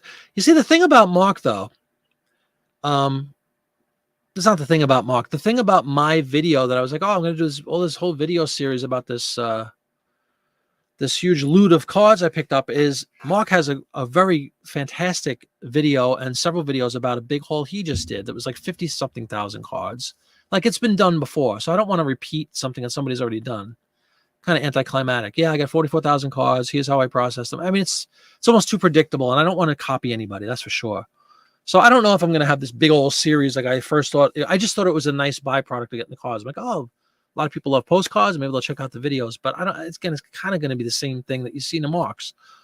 Like here's a bunch of cards. Well, although Mark is a little more ambiguous, when it comes to he's not very detailed when it comes to titles, as we know. He knows his stuff, but he doesn't get into detail. It's like, postcard tree, postcard beach, get it up, $5, $5 to $6, something like that. All his cards are $5 to $6. Whereas mine, I would probably be tempted because I'm much, much, much newer at it and still like sort of enamored by them. I really dig postcards. My videos would be a little more verbose, probably, and might have a lot more fluff in it that I didn't really mean to put in. So we'll see. We'll see if it turns into a whole video series. There'll definitely be a video about it because I think it's video worthy. There she is. She's still watching, Connie. A rabbit hole. What did I say? A black hole. Yeah, a rabbit hole. Exactly. The genealogy stuff. You only scan right before you list? Oh, yeah? Yeah, we just figured, like, in the interest of doing both, because, and again, this is new for me because I never had this many of anything, even though I have more ads still, but the ads aren't processed. They're just magazines, right? Well, anyway, with my wife and I's methodology here about the way we're sorting them, it kind of makes sense if I can, because the scanning is so easy and so fast. If I get that done, and then we put them back in the box, I have a whole rack filled with cards to be scanned, or to be listed, excuse me, and cards that have been listed, and they'll be segregated. So I just figure, instead of putting them all in a thing and then taking them all out and scanning them as I go along, which is what I was doing up to this point, Steve, to be honest with you, same thing. I'd pick up a lot from Popeye. Here they come. I'd scan them and list them. But now with this kind of volume, it's different. And I just want to, if I could get them all scanned, and then list several if I see some real winners, at least what I think are going to be winners, and cherry pick, as everybody says, I'll do that. But I just want to get them scanned. I figured then I have a built-in, I have years of listing, literally, will be on my computer in folder form, in my little BH for big hole, BHA, BHB, BHC, and away we go. I'm curious to see how many. It's not going to take nearly as many boxes as I thought, because if I could fit like about 700 in a box, what's 44,000 divided by 7? 62 boxes. That's really not that much, really. That's not even a whole. I thought I would need like a whole shelving unit for it, but I don't think I'm going to be close to needing that much. If everybody sent me a sleeve, I wouldn't have to buy any more.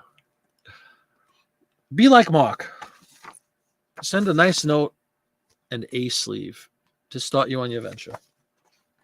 Actually, don't be a copycat. Be original. Send something else. Cha-ching. Yankee Stadium game on the field, 1850. Congratulations, Ralph. Way to go. Speaking of the Yankees, baseball season in full swing. New York Mets. I'm a Met fan. I'm a Met fanatic. It's the only sport I care about is baseball. It's the only one I've maintained a passion for I've always had it my whole life. It's the only one I still love. I don't care about anything else anymore. And the Mets are 1-0, and they're playing right now down in Florida. But congratulations on the cha-ching for the dreaded Yankees.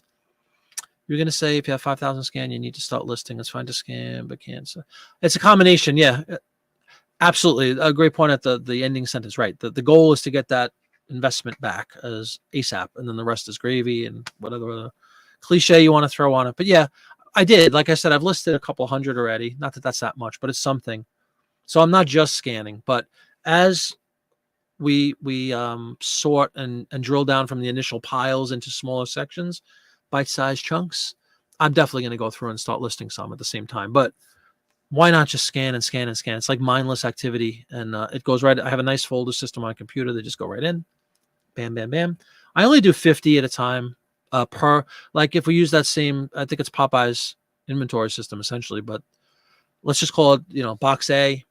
Then you have A1, A2, A3 with the separators. I only put 50 to 60 cards in each thing just for ease of finding. Obviously, if something sells, I don't want to have to search through 700 cards. I break it into digestible chunks. So I have 50 to 60 per tab, basically. That's what I've been sticking to. So that's the only thing when I'm scanning. It's not mindless scanning. I have to make sure I have my scanner set up to feed into a folder that's titled, A1, A2, and stop at 50. Otherwise I'm going to have 700 scans in A1, and that doesn't help anyone. Yeah, it's a balance, though. You know what I mean? Like, I'm definitely going to list some, too, sure. And you're right. You need to get your investment back as soon as possible. There you go. Leon's in Clearwater. Cool. Yeah, let everybody know. Do you have a link to it or anything? Postcard guy?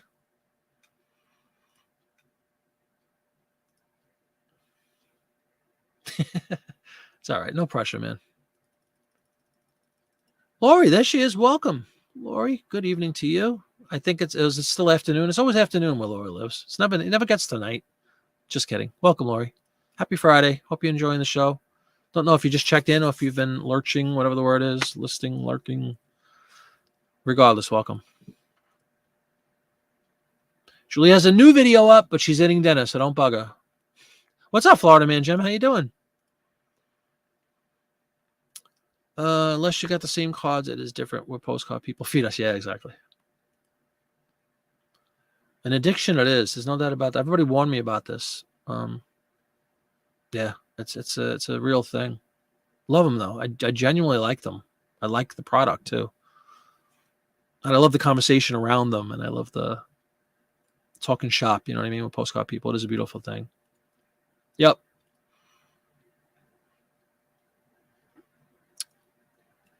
Oh, of course. The flying off the shelves. Cow videos. Cow cards.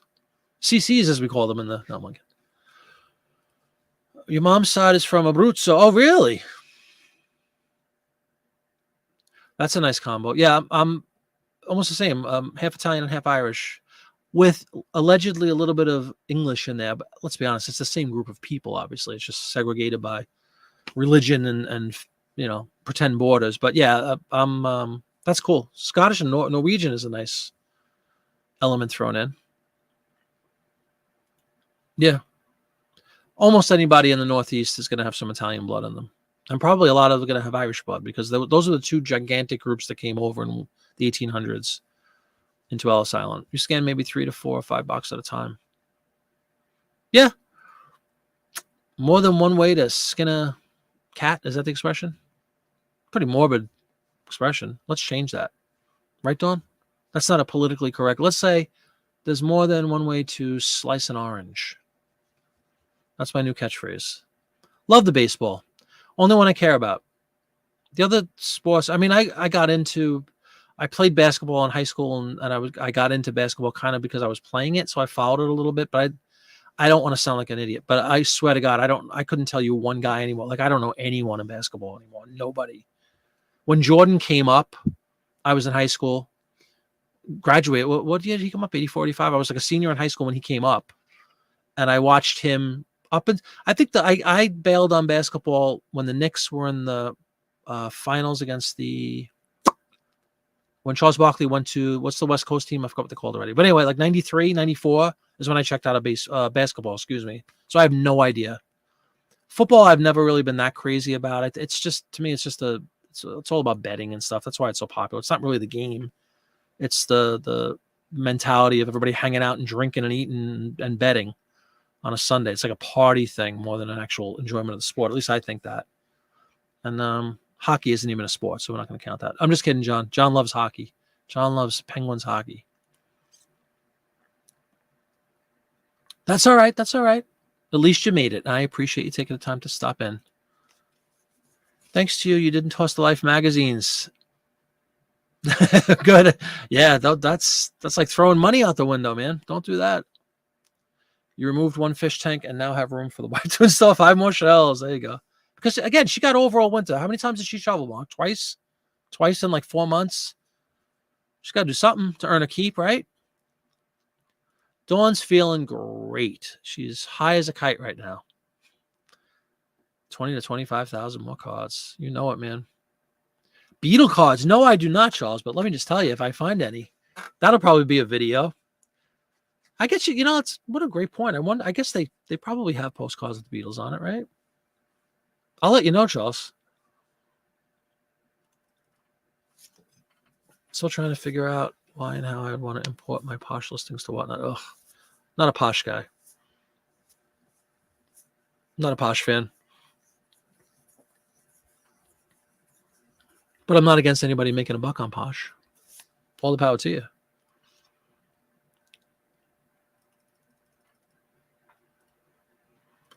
More than one way to spin a cat. Yeah. by the tail, by the ear. Got options with a cat.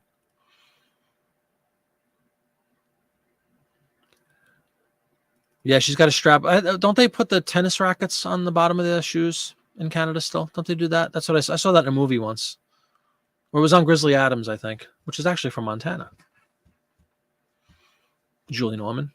Yeah, they came through Ellis Island. Yep. And that's what happened, right? I think the influx, most people, that's why one of the reasons New York is so populated is because so many people wound up just hanging out there because that's where they landed and that was America and the streets are paved with gold and all. So that it is truly New York City, say what you want, it is a melting pot. You know, the country was always billed as the melting pot. Whether that's true or not, who knows? But yeah, a whole bunch of people stayed in New York and then a bunch migrated, right, to less populated areas. And then by doing so, made them populated. But, the Midwest, I think, is almost all German. If you go back, it's usually German ancestry, a lot of the Midwest. There's going to be some Italians over in Chicago, obviously. But a lot of I know Minnesota, actually, and the Dakotas and that area is German almost exclusively. A lot of Germans went out that way. I watched an interesting video about a fairly large German-speaking population in, of all states, you ready for this? Texas. Texas, who, probably a German accent's not the first thing I think of when I think of a Texan. But apparently there's a fairly decent community. It's on YouTube. Just type Texas German-speaking Texans or something like that. There was some influx of German migration, and they kind of mean not like the Amish people, however you pronounce it. That's a little different. But this is like just German-speaking Texans that kept their language, but now, of course, it's morphed into a combo of English, Texan English with German. It's wild. Cool video. I like that kind of stuff. Kind of like genealogy. It's sort of similar. Like I like the sociology. I like what made people what they are. I like, the history of stuff like that, of migrations of the human race and the ramifications of where they went to and what happened. I dig that stuff. Love that. I think they call that sociology at a most basic level. Not sure. Yeah, 1.5. So she's got she should be building shelves for you at this point. That's hysterical, Leland. Exactly. Yeah, hockey's not a sport. Let's be honest. It's some kind of Canadian thing. It's the sport equivalent of Canadian dollars versus US. I'm just kidding. But it is funny. It's always funny to poke fun at our friendly neighbors up north. You're looking for some Springsteen cards, are you? Okay, I'll let you know. Are there Beatle postcards? How do I not know this, first of all? And second of all, why don't I have any? I don't think they're going to be valuable because it's like anything that's mass-produced. Lots of Italians in Ohio. That's interesting. Cool. Anthropology, sure. Yeah, I've always been enamored by that stuff. There's reasons, there's reasons to why everything is like it is, as messed up as things are right this moment. But in general, why populations gravitate to certain areas, why some cities develop like New York and some remain, extremely rural still. That's interesting. Very interesting. At a very high level, around the globe, great civilizations seem to be built upon a river. Because in the early days, that was the transportation, international transportation of it was always by boat. There was no other option. So you'll see like a lot of big cities. New York has the Hudson. Cairo had a river, I think, right? Rome, London, all these places, big civilizations usually develop around a river. Access to rivers and streams that go out to larger rivers and streams. I think that's pretty cool. Yeah, probably not Beatles. I mean, definitely not initial. No Beatle albums came with postcards, but that's probably a thing. I'm sure Kiss got involved with postcards. Will you? Well, first you got to learn how to spell it, Ralph, because if you're not going to spell it correctly, just kidding. Kiss, sort of the creators of modern day marketing when it comes to bands. Self-promotion, I should say. Lots of bands have been marketed. Beatles were marketed to death, but not by themselves. You know what I mean? Kiss kind of took it to a different level, kept it in-house, their own marketing, which a lot of people do now. You probably did, Mark. How many videos do you have posted, Mark? If you had to guess, I mean, I know you could look it up. You don't have to guess. But how many videos do you think you've done? Hundreds, right? Like many hundreds. Have you hit 1,000? You majored in anthropology. Oh, that's interesting. Very cool.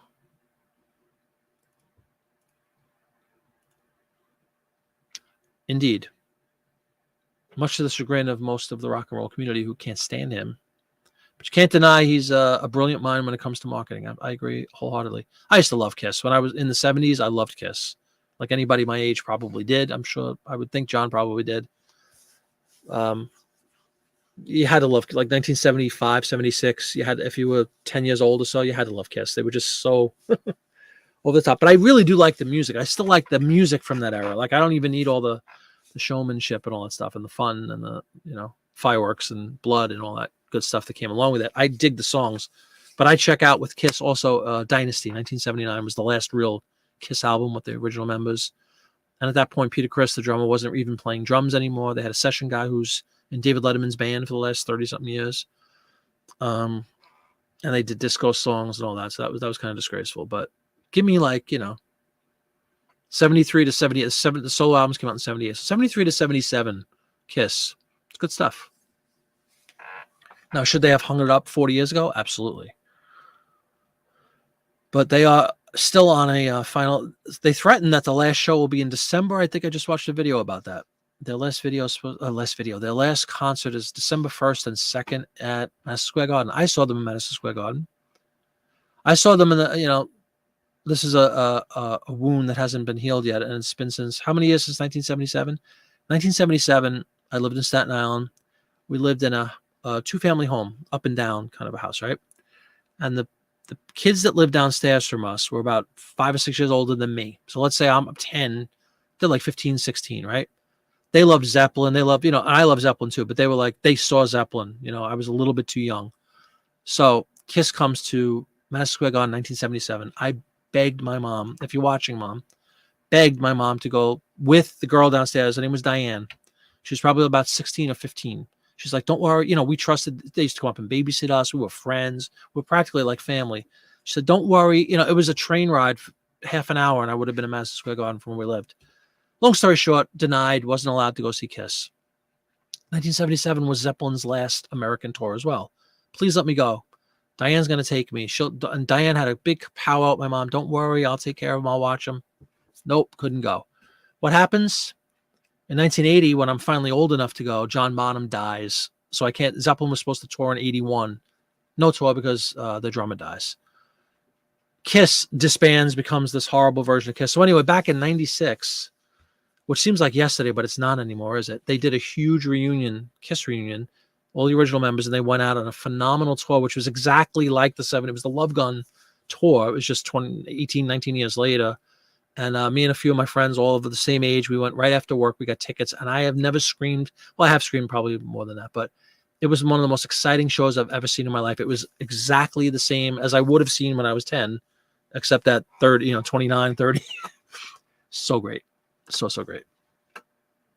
So Kiss 96, for those of us who missed the 77 version, it was Sweet Revenge at Madison Square Garden. So anyway, December 1st and 2nd, I think, are the last Kiss shows for anybody who really cares.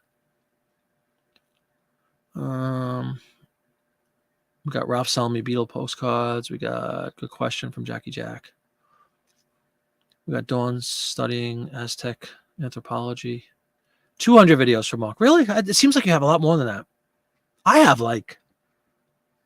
close to 200 already, I think. 170 or something. I just looked at that today. Anton Fig, exactly. Yep. Letterman's drummer. He did a lot of Kiss records, but they didn't say it was Anton Fig.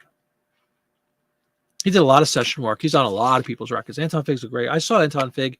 I saw Letterman a couple times. I saw when it was Late Night with David Letterman before he went to CBS at NBC in Rockefeller Center. I saw several shows live. It was free. You had to write away, just write and request a ticket, and 6 months later you get a ticket. You had no say in what show you would see. It's just like, hey, you've invited to the audience. It's a very small audience. It's only a couple hundred people. Beth was that bad. Yeah, it's okay. Beth was the soppy ballad, but it's a pretty song. I love a song called She. Love that song. I love the Dress to Kill album. I think that's the first one I bought. New of Kiss. Destroyer is huge. Sure. But that general area. You saw them in 79. See, you saw the Dynasty tour then. I know they were still good, but my God, the outfits are ridiculous. They got lights and it's just the disco thing turned a lot of rock and roll purists off. I Was Made for Loving You was a huge hit, but it's a full blown disco song, and it's just something that gives me douche chills, quite frankly. Yeah, exactly. But supposedly, there she is, 10 feet in back of me. Hello, Mrs. Flippit. You saw them in 96? Yeah, I saw them at the Madison Square Garden. Wasn't it a phenomenal show, man? It's the glaring memory for that show was the buddy that I was my really good friend who I was in a band with at the time. They have a little pre-show festivities. It's Penn Station is like a famous railroad and bus stop now in Manhattan, which is right across from the Garden. And we went to a bar like for a little pre-show thing, and he got completely smashed before we even set foot into the Garden. So by the time they came out, he was like unconscious the whole show after waiting his whole life to see Kiss. So that was kind of funny. And then the second thing was the two other guys that were with me, we all stood the entire, I don't think I've ever stood for an entire concert. I stood for the whole Kiss concert because everybody was standing and going absolutely berserk. But it was a dream. It was a childhood dream, like appearing before my eyes. It was the Love Gun tour, just a la 96. And they were still young enough and looked good and played great. Paul Stanley can't sing anymore. It's embarrassing how bad he's become. You want to play with Paul Schaefer? Yeah, don't we all? He's a wacky guy. Yes, cookies are in the background. Oh, many times, man. The first time I saw AC/DC was on the is it For Those About to Rock? 83? Fire! They had a cannon on stage. I saw them a few times. And then I saw them like much more than, I don't know, 91, 92 or something. What's the song? Thunderstruck? That period, I saw them on that tour too. Now, let me just tell you, if you want to talk, you're talking real Genesis, right? Peter Gabriel Genesis. I love Peter Gabriel Genesis. I am not a huge fan of a lot of post the Phil Collins stuff, which obviously got very poppy. But the early Genesis stuff is outrageous. If anybody not familiar, check it out. Yeah, Styx is hit or miss for me. They're very poppy. A guy who played McCartney many times in my show, Paul McCartney, was in Styx. He was in Styx. He actually has songwriting credits. I'm not going to say his name because you might know who he is. But anyway, he played Paul with us a few times, and he had lots of tales to tell about Styx, the guys in Styx. She is making Easter cookies as we speak, Kelly. Easter cookies. Good Friday is next week, and it sounds like a long time, but she's got 200 something all due on Good Friday, and it takes a lot of time. A wedding right now. We have 200 Easter cookies due on Good Friday. That's what I was making dough for yesterday. That's what I've been baking up a storm is Easter cookies. Skin it again, hit or miss. The last guy just died, so hopefully they won't hang it up. There's going to be these imposters going out as Leonard Skinner. That's embarrassing to me. When there's nobody left in a band and they still tour as the band. What are you kidding me? Same happened in Atlanta. Just trash before they started. Missed the whole show. A good friend of mine, Frank, I'm going to say his name, Frank, passed out. I mean, that's his MO, though. He used to do that. He used to just drink to the point of passing out. I don't recommend that, kids. I don't recommend that or endorse that or condone that sort of behavior. But that's what he did, because we were hanging out. It was after I was working in the city then, and it was like we just went right after work. We went to that bar, Penn Station, and I don't remember what show. It probably started like 8 or 9 o'clock that night. So by the time he was drinking for like 4 hours, and we kept saying, don't just relax. Like, we got a show to see. We're gonna see Kiss. Going berserk, and he was literally like head down, passed out the whole show. Detroit Rock City comes on, place going nuts. Memories, all memories. Don't come for Phil Collins. Yeah, not a. Love Floyd. Love the Floyd. Huge Floyd guy. I was just listening to moments ago, actually.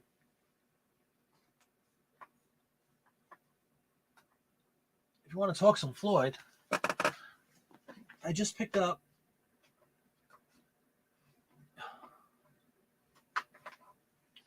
Of course, given my druthers, I always like to have vinyl, but Floyd they re-released Animals. My favorite Floyd album is Animals.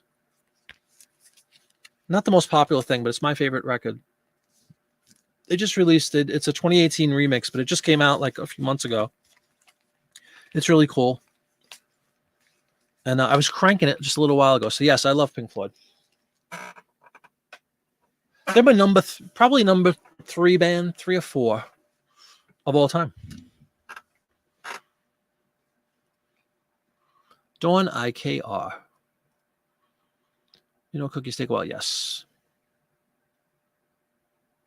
Yeah, but in our case, Kelly, like it's not just the bake. We make the dough. I make the dough from scratch. I bake the cookies. We have cookie cutters, and if we don't have a cookie cutter and a design she needs, she hand cuts cookies, which is a very labor-intensive process. But it's not just baking cookies, and then she decorates them. We have very ornate, decorative cookies with like graphics on them and stuff. That's what takes up forever. I don't know. Neither have I, truth be told, because I forgot to leave myself a like. And when you do that, you're not going to get anywhere. 70s Kiss, absolutely. It was, but do you remember when that was on TV? It was on TV at Halloween. What year was, I should know this, 78 or 77, 78? Kiss Meets the Phantom was on TV on Halloween. I don't know if it was Halloween night or the night before Halloween. But I remember being at a party watching that and losing my mind because you never got to see, for anybody who remembers before MTV and all that, you never saw these people. Like it was very rare. I remember Kiss was on, do you remember this? The Jerry Lewis Telethon. Kiss came out on the Jerry Lewis Telethon. I lost my mind because you never saw them. You never got to see. There were no videos. There were videos, but nobody got to see the videos really. And they weren't on the, Kiss wasn't even as popular as they were. They weren't like on interviews other than Tom Snyder, legendary interview. Check that out on YouTube. The Tomorrow Show with Tom Snyder. I think that was 79 actually. Classic performance. That was on Halloween also. That's hysterical. Ace Frehley steals the show. My favorite member of Kiss would be Ace, the spaceman. Sean Cassidy, the Do Run Run, right? That was the big song, Sean Cassidy, the Do Run Run. And come on, everybody get down. That's Rock and Roll was another song. David Cassidy's little brother. Kiss, you're talking about Cleveland, or you're talking about Floyd? Floyd did a really big show in 77, the Animals tour. Tell me who you're talking about, Peddling Prophets. I like his drumming, and I love his work with early Floyd. It's not his fault. I'm not anti-Phil Collins, just to clear the air. I don't like the music that they started producing, although it was far more popular and profitable when they got into the synthesized pop stuff. But early Pink Floyd, Dawn, if you haven't heard, trying to think of a great example, Musical Box. Everybody go look up Musical Box, Pink Floyd, from the Nursery Crime album, 1971. There's a lot of videos of them doing it live. It is just a majestic piece of music. Peter Gabriel's voice is incredible. His stage presence is bar none. And their music is really cool. Yeah, a lot of cookies, man. That's awesome, man. Really? On coffee. Is it pronounced coffee or Kofi? It's like with a K. You saw Floyd and said you're on the Animals tour. And that tour was just, they were really doing Animals and Wish You Were Here almost exclusively, right? I think they did Money as an encore or something. That's the legend. The 77 tour is what inspired The Wall. Because as he continues to do, Mr. Waters was a little peeved by the reaction of the people when they started playing stadiums and stuff. And so he said he wanted to build a wall around him and the band, and hence the album. He supposedly was spitting at people in the audience. There's tons of great bootlegs of that tour. There you go. Doing right. Popeye must still be eating his dinner. Otherwise, he would have dove in there before you. No, I'm just kidding.